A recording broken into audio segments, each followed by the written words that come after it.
Friends, आज हम discuss करेंगे oscillation of mass attached with A vertical spring.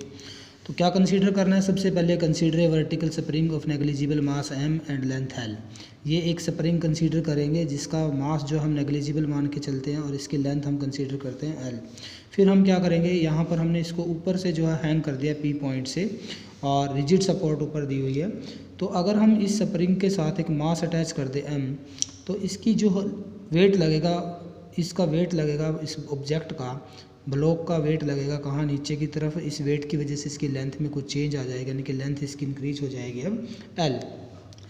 तो यहाँ पर m जो है, m क्या है? Mass of mass hanged. जो मास हम हैंग करेंगे ये वो मास है या मास अटैच्ड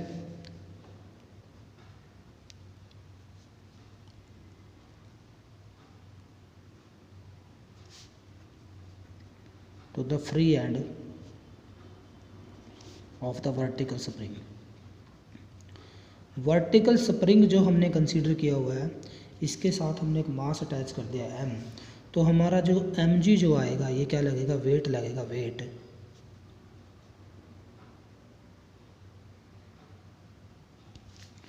वेट कहाँ लगेगा? इस स्प्रिंग पर लगेगा, जिसकी वजह से इसके अंदर स्ट्रेचिंग प्रोड्यूस हो जाएगी,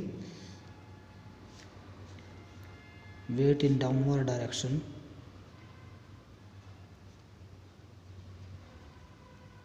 और L जो है, L क्या हो जाएगी? स्ट्रेचिंग इसके अंदर स्प्रिंग के अंदर प्रोड्यूस हो जाएगी।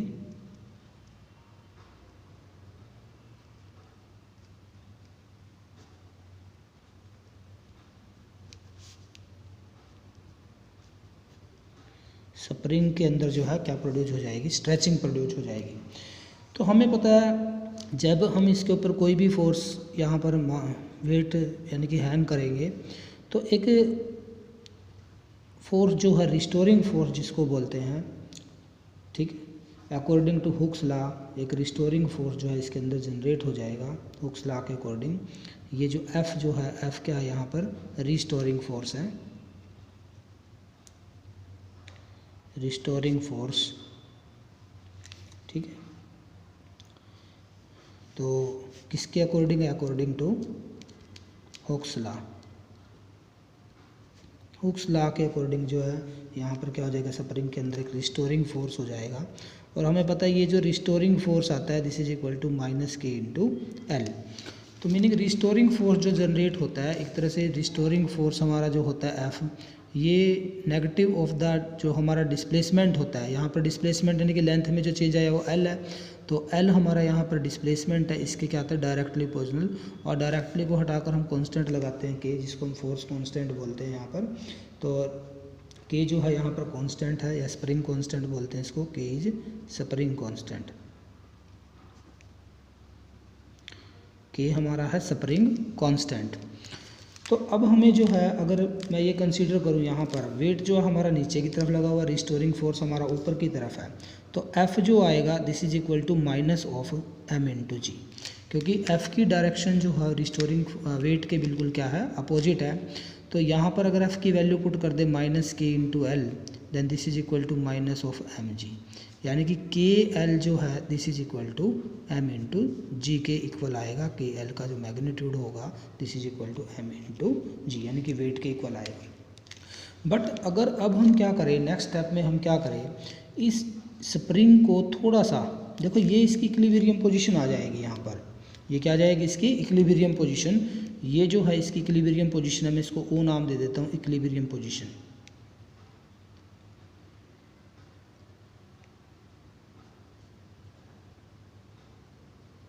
ये इसकी इक्विलिब्रियम पोजीशन है।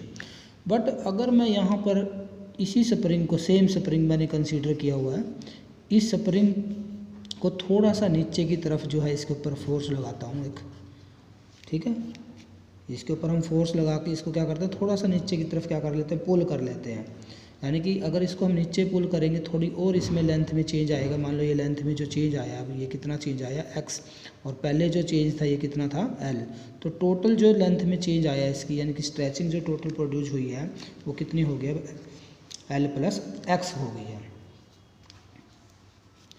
तो अगर हम थ्योरी लिखें यहाँ पर, suppose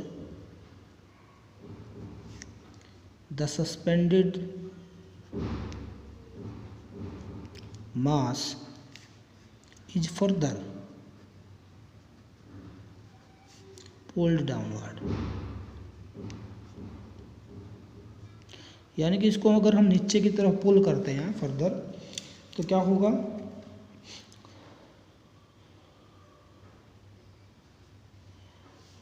downward through a distance x below it's mean position,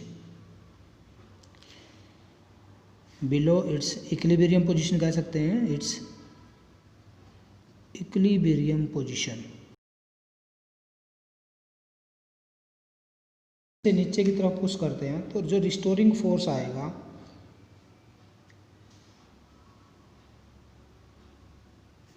restoring force जो आएगा स्प्रिंग के अंदर जो रिस्टोरिंग फोर्स आएगा वो कितना आ जाएगा, या हम ये कह सकते हैं स्प्रिंग जो फोर्स इस मास पर लगाएगा वो फोर्स कितना आएगा। इसको हम लिख देते हैं एफ डैश से, और एफ डैश जो आएगा this is equal to minus K, और टोटल जो लेंथ में चेंज आया वो कितना आया, एल प्लस एक्स आया हुआ। यानी कि स्प्रिंग जो टोटल फोर्स यहाँ एक्सर्ट कर रहा है वो इतना फोर्स एक्सर्ट कर रहा है। ये इक्वेशन नंबर 2 हो गई हमारी, और ये थी हमारी इक्वेशन नंबर 1। तो total force acting on the mass m is given by total force acting on the mass m is given by, अगर हम टोटल फोर्स निकालें यहाँ पर हमारा जो टोटल फोर्स आएगा F, देखो टोटल फोर्स निकालने का तरीका क्या है, ये तो हमारा जो स्प्रिंग फोर्स लगा रहा है और वेट हमारा लगा हुआ है नीचे की तरफ, और वेट किसके इक्वल था, के एल के इक्वल था। यानी कि अगर हमें टोटल फोर्स यहाँ पर निकालना है तो टोटल फोर्स क्या आएगा हमारा, एफ डैश में से इस एफ को हम क्या कर देंगे, माइनस कर देंगे। तो एफ डैश हमारा है माइनस के एल प्लस एक्स, और माइनस में क्या हो जाएगा यहाँ से, माइनस ऑफ के इंटू एल। देखो माइनस एफ की वैल्यू क्या है, माइनस के इंटू एल, और के एल किसके इक्वल होता है, एम जी के इक्वल होता है, क्योंकि एम जी नीचे की तरफ लगा हुआ था। तो यहाँ से जो नेट फोर्स आएगा तो इसको हम जो है एक्सपेंड कर देंगे, के एल माइनस में के एक्स, माइनस माइनस प्लस हो जाएगा K into L, K into L से के इंटू एल कैंसिल, तो नेट जो फोर्स आएगा F this is equal to, F जो आएगा this is equal to minus K into X आएगा। या यहाँ से हम ये भी लिख सकते हैं एफ जो, चलो इसको हम इक्वेशन नंबर 3 नाम दे देते हैं, इक्वेशन नंबर 3, ये हमारा नेट फोर्स लगा हुआ है।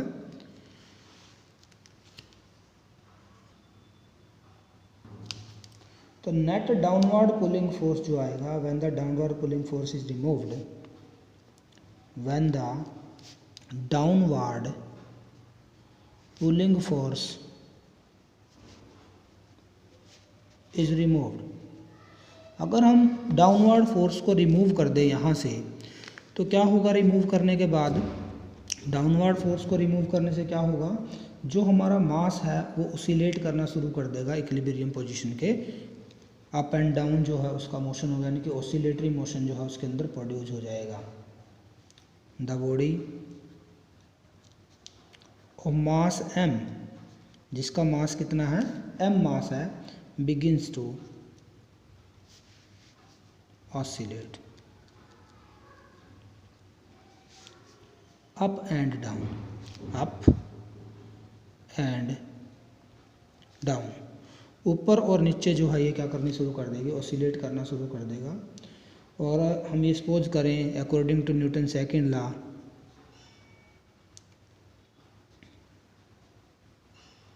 सेकेंड लॉ के अकॉर्डिंग जो F जो होता है दिस इज इक्वल टू, जो नेट फोर्स जो आएगा this is equal to m into a आएगा। तो m जो है कैपिटल M कंसीडर कर लेते हैं, कैपिटल M लिया हुआ हमने, तो ये हमारा जो है फोर्स का फॉर्मूला बनता है यहाँ से। तो यहाँ से अगर एक्सेलरेशन हम फाइंड आउट करें, एक्सेलरेशन क्या आएगा, F डिवाइड बाई M, तो F की वैल्यू पुट कर देते हैं इसमें, इक्वेशन नंबर जो पीछे हमने इक्वेशन बनाई थी तो f की वैल्यू हमारे पास आई थी minus of k into X और डिवाइड बाई m। अब k कांस्टेंट है और m कांस्टेंट है, तो एक्सीलरेशन जो आएगा this is equal to minus constant into X. तो ये k बाई m जो है ये दोनों ही कांस्टेंट है, क्योंकि मास भी कांस्टेंट और k भी कांस्टेंट है, तो ये कांस्टेंट है। तो एक्सीलरेशन को हम राइट कर सकते हैं this is directly proportional to negative of x, और x क्या था, डिस्प्लेसमेंट था इक्विलिब्रियम पोजीशन से। तो इसका मीनिंग ये जो इक्वेशन होते हैं सिंपल हार्मोनिक मोशन के लिए, hence motion of mass attach to a vertical spring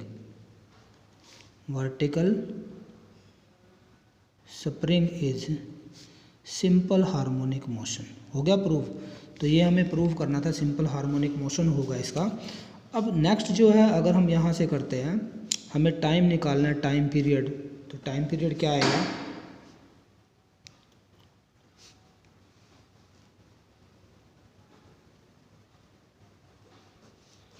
time period का फॉर्मूला हमारे पास होता है 2 pi under root of displacement divide by modulus of acceleration. तो ये स्क्वायर रूट इस पूरी टर्म का है। तो यहाँ पर हम वैल्यू पुट करेंगे, मॉडुलस का मीनिंग होता है सिर्फ पॉजिटिव वैल्यू हमें कंसीडर करनी है यहाँ से। तो 2 पाई डिस्प्लेसमेंट हमारा था x, एक्सीलरेशन की जो पॉजिटिव वैल्यू आएगी नेगेटिव साइन छोड़ देंगे, k by m into x आ जाएगी। तो x, तो x से x कैंसिल, तो टाइम पीरियड जो आएगा this is equal to 2 pi और कैपिटल M जो है वो ऊपर चला जाएगा k डिवाइड में। तो this is the relation for time period of mass attach to a vertical spring. तो फ्रीक्वेंसी भी निकाल सकते हैं हम यहीं से। तो m जो है ये इनर्शिया फैक्टर है और k जो है वो स्प्रिंग फैक्टर होता है। m क्या है यहाँ पर, इनर्शिया फैक्टर, और k क्या है यहाँ पर, स्प्रिंग फैक्टर है। तो ये हमारा फॉर्मूला बन जाएगा किसके लिए, टाइम पीरियड के लिए, when mass is attached to a vertical spring.